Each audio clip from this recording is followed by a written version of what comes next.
귀한 행복한 교회 성도 여러분, 이 영상을 보시는 하나님 나라의 귀한 자녀 여러분, 오늘은 2022년 11월 17일 목요일입니다.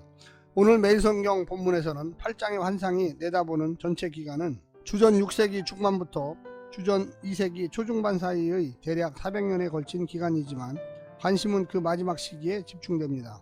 역사적으로 훨씬 더 중요한 수양의 메대 바사 3, 4절과 순념소의 그리스 5, 7절은 배경으로 언급되고 넷불 8절 가운데 하나에서 나오는 작은 뿔 9절과 12절에 초점이 맞추어집니다. 환상 다음에 나오는 천사들의 대화 13절 14절도 마지막에 등장하는 작은 뿔의 파괴적 형태만 주제로 삼습니다.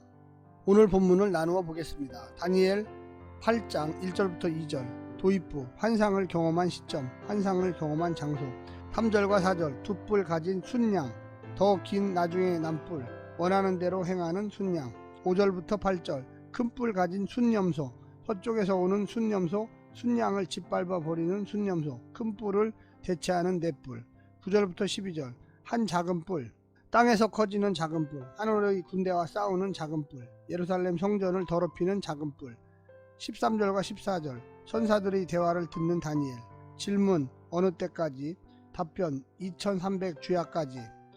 오늘 본문 다니엘 8장 1절부터 14절 말씀을 듣고 다시 오겠습니다.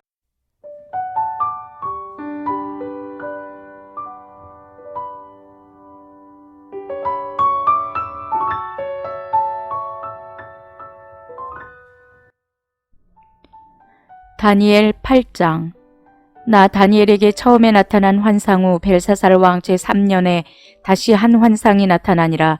내가 환상을 보았는데 내가 그것을 볼 때에 내 몸은 엘람 지방 수산성에 있었고 내가 환상을 보기는 을레 강변에서이니라. 내가 눈을 들어본즉 강가에 두 뿔 가진 순양이 섰는데 그 두 뿔이 다 길었으며 그중 한 뿔은 다른 뿔보다 길었고 그 긴 것은 나중에 난 것이더라. 내가 본즉 그 순양이 서쪽과 북쪽과 남쪽을 향하여 받으나 그것을 당할 짐승이 하나도 없고 그 손에서 구할 자가 없으므로 그것이 원하는 대로 행하고 강하여졌더라. 내가 생각할 때에 한 수렴소가 서쪽에서부터 와서 온 지면에 두루 다니되 땅에 닿지 아니하며 그 염소의 두 눈 사이에는 현저한 뿔이 있더라. 그것이 두 뿔 가진 순양 곧 내가 본 바 강가에 섰던 양에게로 나아가되 분노한 힘으로 그것에게로 달려가더니 내가 본즉 그것이 순양에게로 가까이 나아가서는 더욱 성내어 그 순양을 쳐서 그 두 뿔을 꺾으나 순양에게는 그것을 대적할 힘이 없으므로 그것이 순양을 땅에 엎드러뜨리고 짓밟았으나 순양을 그 손에서 벗어나게 할 자가 없었더라. 순념소가 스스로 심히 강대하여 가더니 강성할 때에 그 큰 뿔이 꺾이고 그 대신에 현저한 뿔 넷이 하늘 사방을 향하여 났더라. 그중 한 뿔에서 또 작은 뿔 하나가 나서 남쪽과 동쪽과 또 영화로운 땅을 향하여 심히 커지더니 그것이 하늘 군대에 미칠 만큼 커서 그 군대와 별들 중에 몇을 땅에 떨어뜨리고 그것들을 짓밟고 또 스스로 높아져서 군대의 주제를 대적하며 그에게 매일 드리는 제사를 없애버렸고 그의 성소를 헐었으며 그의 악으로 말미암아 백성이 매일 드리는 제사가 넘긴 바 되었고 그것이 또 진리를 땅에 던지며 자의로 행하여 형통하였더라. 내가 들은즉 한 거룩한 이가 말하더니 다른 거룩한 이가 그 말하는 이에게 묻되 환상에 나타난 바 매일 드리는 제사와 망하게 하는 죄악에 대한 일과 성소와 백성이 내준 바 되며 짓밟힐 일이 어느 때까지 이를꼬 하매 그가 내게 이르되 2300 주야까지니 그때의 성소가 정결하게 되리라 하였느니라.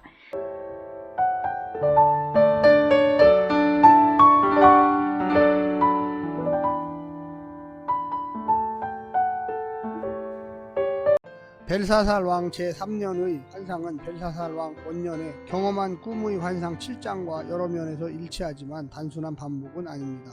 꿈의 환상에는 네 짐승이, 올레 강변의 환상에서는 두 짐승만 나옵니다. 환상에 포함된 역사의 범위가 바벨론과 메대를 건너뛰고 바사와 그리스로 한정됩니다. 환상의 묘사와 해석에도 관점의 차이를 볼 수 있습니다. 바다에서 나오는 네 짐승을 구별하지 않고 뭉뚱그려 세상에 일어날 네 왕으로 해석하는 7장과 달리 8장은 순양과 순념소가 상징하는 대상을 구체적으로 언급합니다. 두 뿔 가진 순양은 메대와 바사가, 털이 많은 순념소는 그리스가 됩니다.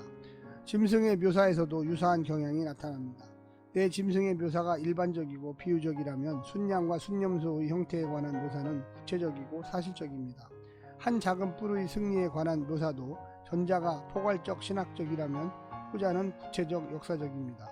8장에 근거하여 7장의 네 번째 짐승이 그리스를 상징한다는 것이 분명해졌습니다.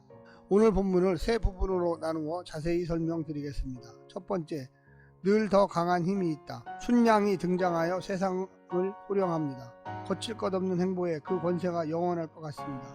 두 순양 가운데 낮은 것이 먼저 것을 장악합니다.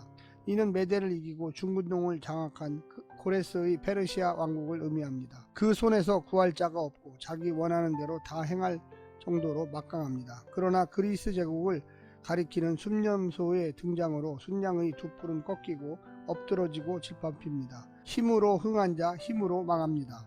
폭력적인 힘은 더 크고 더 잔혹한 힘을 만들어냅니다. 그러나 사랑과 희생의 하나님 나라는 더 사랑하고 희생하는 사람을 만들어냅니다.